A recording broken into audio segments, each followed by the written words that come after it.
Hello friends, welcome back to my new another blog. It's my birthday blog. কেমন আছেন আপনারা সবাই? গতকাল আমার জন্মদিন ছিল, কিন্তু সারাদিন মনটা খুবই খারাপ ছিল, কারণ সকাল থেকে কেউ একদম উইশ করেনি। তো সারাদিন ওভাবেই পড়েছিলাম। পরে বিকেলের আগেও ফোন করে বললো, মন খারাপ করে থাকার কি দরকার, চলো তো ঘুরে আসি। এরপর আর কি, আমি আর গৌরব রেডি হয়ে চলে গেলাম আমাদের বাজারে। তো বাজারটা হচ্ছে এখানে আসার পর গৌরব প্রথমেই কেক চুজ করছিল যে কোনটা সে নেবে। এর ভিতরে সাধন চলে এলো। সাধন এ হলো আমার ছোট্ট দুষ্টু মিষ্টি দাদু ভাই। গপু তখনও পৌঁছায়নি, আমরা ওর জন্য অপেক্ষা করছিলাম। আসলো তো আসলো, একেবারে পুরো 1 ঘন্টা লেট করে তারপরে আসলো। তখন সাধন ওকে আমারই ভিডিও দেখিয়ে খুবই মজা নিচ্ছিল, যেহেতু প্রথম প্রথম ভিডিও বানাচ্ছি, এরকম হবে তো আর কি। চকলেট কেক আমার একদম ভালো লাগে না, কিন্তু আমার ছোট্ট সোনামণি গৌরব বললো যে মা তুমি এটাই নাও। যতক্ষণ কেক ডেকোরেশন করা হচ্ছিল, আমরা দাঁড়িয়ে ওখানে গল্পই করছিলাম। আর এই হলো আমার বার্থডে কেক। এটা নিয়ে আমরা চলে এলাম আমাদের বাজারেরই একটা রেস্টুরেন্টে। হ্যাঁ, রেস্টুরেন্টের ভিতরে ডেকোরেশনটা অনেক সুন্দর ছিল, কিন্তু খাবারের রেটিংটা পরে দেবো। এরপর সাধনার গবু যখন আমাকে উইশ করছিল, আমার ভীষণ খুশি লাগছিল।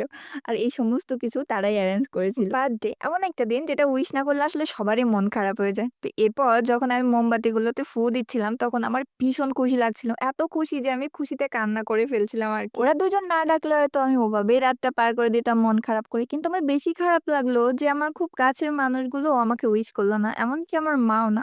আমার জীবনে কিছু জটিলতা তো আছে, হয়তো আস্তে আস্তে আপনারা জানতেও পারবেন। কিন্তু বন্ধু-বান্ধব থাকা ভালো। এই যে মজায় রাখে, খুশিতে রাখে, মন খারাপ করতে দেয় না।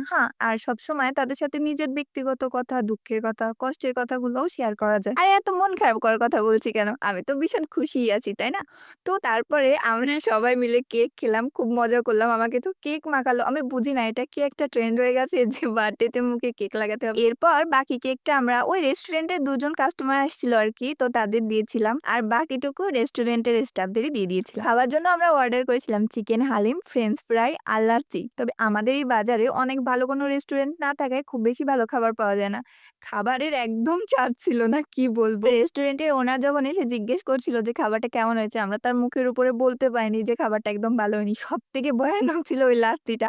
আমি একদম খেতে চাচ্ছিলাম না, কিন্তু গপু বারবারই ওটা আমাকে খাওয়ানোর চেষ্টা করেই যাচ্ছিল। তো এই ছিল আমার বার্থডে, আর এটা ছিল আমার জীবনের আরেকটা অনেক সুন্দর মুহূর্ত। তো ফ্রেন্ডস, আমাকে আপনাদের কেমন লাগে? আর যদি ভালো লেগে থাকে তাহলে জলদি জলদি সাবস্ক্রাইবটা করে ফেলুন তো, আর অবশ্যই বেল আইকন অন করে আমার সঙ্গেই থাকবেন। আর ভীষণ ভীষণ ভালো থাকবেন।